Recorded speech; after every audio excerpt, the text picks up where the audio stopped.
నిన్నటికి నిన్న వీడియోలో కుజదోషం దాని పరిహారాలు మాట్లాడాం. సో, మరి పరిహారాల అత్యుత్తమమైనటువంటిది ఒక పరిష్కారం ఏంటి అంటే వెళ్ళగలిగే వాళ్ళకి, వెళ్ళలేని వాళ్ళకి ఉన్న స్థానంలోనే వాళ్ళు వాళ్ళ పూజలు చేసుకోవచ్చు, వాళ్ళు దైవ దర్శనం చేసుకోవచ్చు. లక్షలు లక్షలు, కోట్లు కోట్లు ఖర్చు పెట్టాలని ఎక్కడ రూల్ లేదు.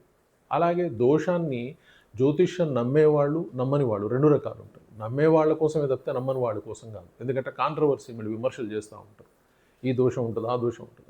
సో ఇది నమ్మే వాళ్ళ కోసం ఉంది. సో కుజదోషానికి సరే మరి ఒక ఉత్తమమైన పరిహారం ఏమిటి అంటే మనం సాధారణంగా చెప్పేది ఉజ్జయిని. ఉజ్జయినిలో మనకి ఆ నగర ప్రాంతంలోనే మరొక గుడి ఉంటుంది. అది మంగళనాథ టెంపుల్.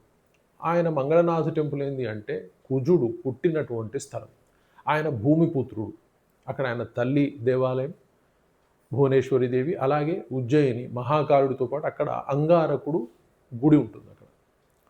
So మంగళనాథుడి temple. సో అక్కడ కనుక మనం వెళ్ళి ఆయన పూజలు, ఆయన అభిషేకాలు చేసుకున్నట్లయితే మనకి కుజుడికి సంబంధించిన దోషాలన్నీ తొలగిపోతాయి అనేది ఒక ఆధ్యాత్మిక ప్రాశస్త్యం ఉన్న విషయం. సో డెఫినెట్గా అక్కడికి వెళ్ళేవరైనా ఆ మంగళనాథుడికి అభిషేకం చేసుకుని పూజలు చేసుకుంటే అక్కడ ఉన్న క్రియల ప్రకారం ఆ మంగళ దోషాలు, కుజ దోషాలను తొలగిపోతాయని భక్తుల ప్రగాఢ విశ్వాసం. అలాగే అక్కడ మరొక ప్రాంతం ఏంటి అంటే ఓంకారేశ్వర్. నర్మదా నదికి ఒక పక్కన ఓంకారేశ్వరుడు, మరొక పక్కన మామల్లేశ్వరుడు అని ఉంటారు. ఈ ఇద్దరికి కూడా మనం వెళ్ళి కనుక అభిషేకాలు, పూజలు, అర్చనలు చేసుకున్నట్లయితే జీవితంలో ఉన్నటువంటి ఈ మంగళ కుజ దోషాలు తొలగిపోతాయని భక్తుల ప్రగాఢ విశ్వాసం. అలా శాస్త్రాన్ని, జ్యోతిష్ శాస్త్రాన్ని నమ్మేవాళ్ళు కూడా బలంగా నమ్ముతారు.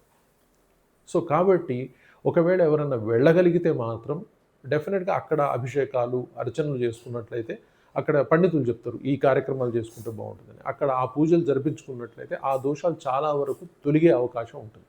ఇది అత్యంత సులభమైనటువంటి ఉపాయం. ఒకవేళ వెళ్ళలేని వాళ్ళ కోసం మన దగ్గర మనకున్నటువంటిది ఒకటి డబ్బులు పెట్టుకొని పూజలు చేసుకోవడమా, లేదు డబ్బులు లేవా? Simple answer. రెగ్యులర్గా మీకు ఆంజనేయ స్వామి గుడి దగ్గర ఉంటే ఆంజనేయ స్వామి దగ్గరికి వెళ్ళి ప్రదక్షిణాలు చేయవచ్చు. అలాగే సుబ్రహ్మణ్య స్వామి గుడి ఉంటే సుబ్రహ్మణ్య స్వామి ప్రదక్షిణాలు చేసుకోవచ్చు, అర్చన చేసుకోవచ్చు. దాని ద్వారా కూడా మీరు ఉపశమనం పొందొచ్చు. అంతే తప్పితే దానికి ఏదో భయపడిపోయి ఈ విధంగా లైఫ్ ఉంటుందా, ఆ విధంగా లైఫ్ ఉంటుందా అంటే భయపడాల్సిన అవసరం అయితే లేదు. Simple remedies. ఇంట్లో సుబ్రహ్మణ్య స్వామి ఫోటో పెట్టుకోవడం కానీ, హనుమంతుడి ఫోటో పెట్టుకోవడం కానీ, మంగళవారం గుళ్ళోకి వెళ్ళడం కానీ మనకు చేతగాని విషయాలు కావు కదా. ఈ చిన్న చిన్న రెమెడీస్ కూడా మన సమస్యలను పరిష్కారం చేస్తాయి.